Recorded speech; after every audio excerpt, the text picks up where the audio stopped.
இவ்வாய்பாட்டில் அமைந்த பாடல்கள் நேரிசையில் தொடங்கி 14 எழுத்துகளையும் நிறைசையில் தொடங்கி 15 எழுத்துகளையும் பெற்று அமைகின்றன.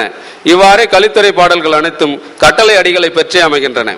கலிவிருத்தம் நாற்சீரடி 4 நாள் வரும் கலிவிருத்தம் சீவக சிந்தாமணியில் 2ஆம் இடத்தை பெற்றுள்ளது. இது 17 வாய்பாடுகளில் 1268 பாடல்களை கொண்டு அமைகிறது. சிந்தாமணியில் பயின்று வரும் கலிவிருத்த பாடல்கள் கட்டளை அடிகளை பெற்றே அமைகின்றன. இப்பாடல்களில் கலிப்பாவிற்குரிய துள்ளலோசையை காட்டிலும் வெள்ளோசைகளும் அகவலோசைகளுமே மிகுதியாக படைக்கப்பட்டு வந்துள்ளன.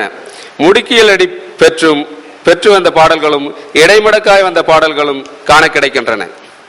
வஞ்சுத்துறை காந்தர்வ தத்தையார் இளம்பகத்தில் 16 வஞ்சுத்துறை பாடல்கள் காண கிடைக்கின்றன. இவை அனைத்தும் நேரிசையில் தொடங்கி கூவிலம் கருவிலம் என்ற வாய்பாட்டில் அமைந்துள்ளன. கட்டளை அடிகளில் வரும் இப்பாடல்கள் ஒவ்வொரு அடியிலும் 7 எழுத்துக்களை பெற்று அமைகின்றன. வஞ்சி விருத்தம் முச்சீரடி 4 வந்த 9 வஞ்சி விருத்த பாடல்கள் சீவக சிந்தாமணியில் காண கிடைக்கின்றன.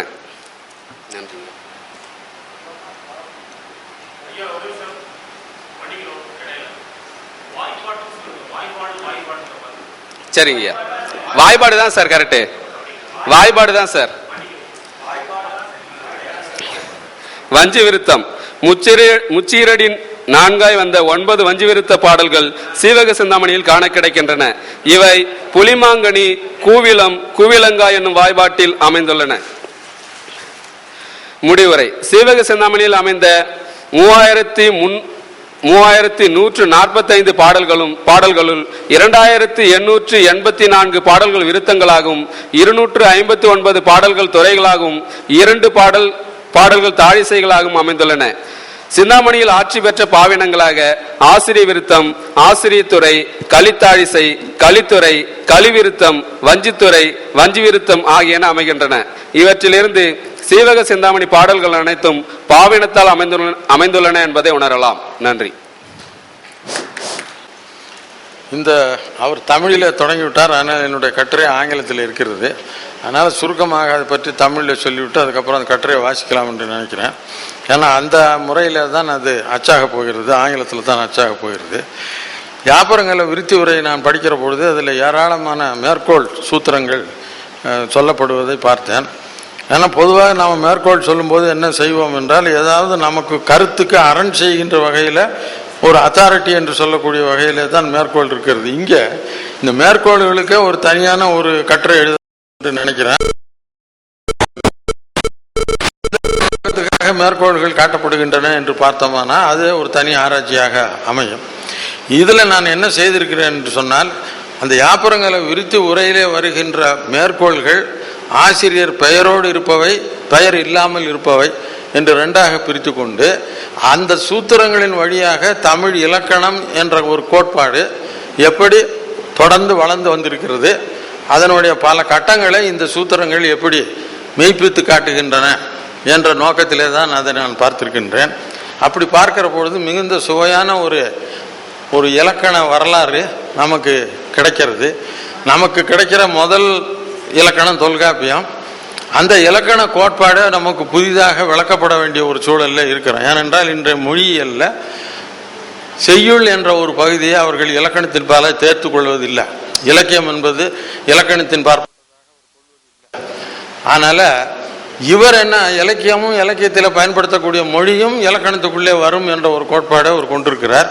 ஏற்கனவே இதை பற்றி நான் விரிவான ஒரு கட்டுரை, தொல்காப்பியருடைய இலக்கண கோட்பாடு என்பது ஒரு பொருளதிகாரம் என்ற ஒரு பாடல்களை எடுத்துக்கொண்டு அந்த பாடல்களில் இருக்கக்கூடிய மொழி, இலக்கணம், அமைதி, செய்யுள்ளது, பொயட்டிக்ஸ் என்று சொல்லக்கூடியவையெல்லாம் சேர்த்து ஒரு இலக்கணம் என்ற ஒரு கோட்பாடை உருவாக்கி கொண்டு செய்திருக்கிறார் என்ற நோக்கத்தில் எழுதியிருக்கிறேன். அதை நான் அடிப்படையாக வைத்து கொண்டு தான் இப்பொழுது இந்த கட்டுரையை அமைத்திருக்கிறேன். அக்கார்டிங் டு இதோட தலைப்பு development of grammar as revealed through the citations made in the commentary of Yapparungalam. According to Tolkappiyam, the earliest extant Tamil grammar, the concept of grammar includes not only the language of spoken and written usages, but also that of seyyul, that is literary compositions. This is quite different from the concept of grammar defined in modern linguistics.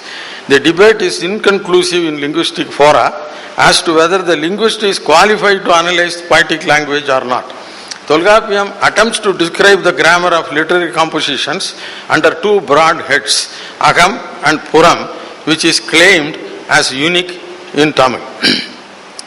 I have argued elsewhere that the aim of Tolkappiyar is to describe the grammar of the ancient Tamil poems and whatever is required for understanding the morphological and phonological aspects of these poems are described in the respective chapters on Ezhuthu and Sol. An elaborate commentary written by Gunasagarar on Yaparangalam, an encyclopedic work on Tamil prosody, belonging to the beginning of the 10th century AD, quotes profusely from earlier authorities on Tamil grammar, prosody and poetics. A total of 953 quotations are found. Of these, 468 verses are by 26 authors, namely from Agathiyar to Vaipiyanar. I have given all the list in the appendix. The rest of them are by unknown authors. It is unfortunate that all these works are not available in full at present. However, they shed considerable light on the development of the concept and structure of grammar as well as the description of grammar through the years. That rendu irukku. Structure of grammar ஒன்று, அந்த கிராமரை எப்படி சொல்றது, description of grammar ரெண்டையும் மட்டுமே இந்த நூற்பாக்கள் சொல்லுகின்றன.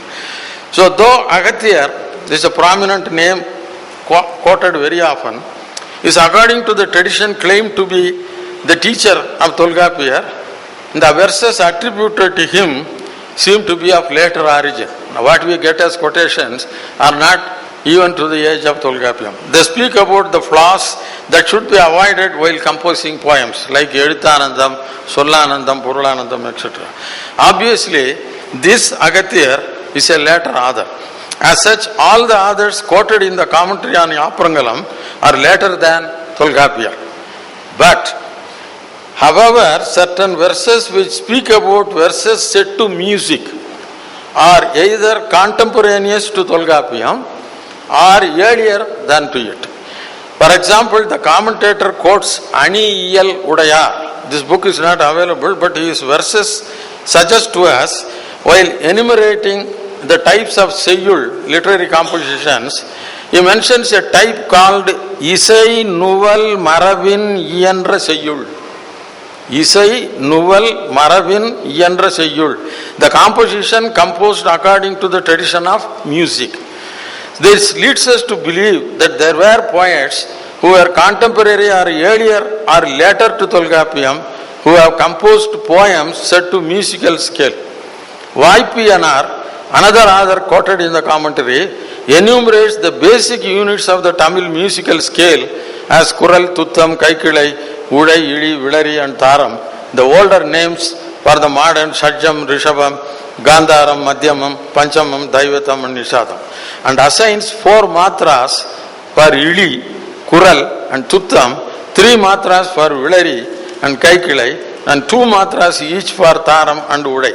He also enumerates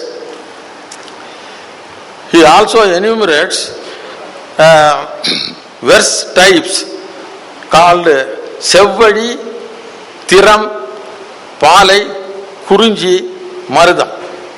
So the commentator of Yaparangalam, while explaining a verse type called Kudam, quotes several verses without giving the name of the author, which define Kudam as that which stands before the 6th Narambu, string and the loop.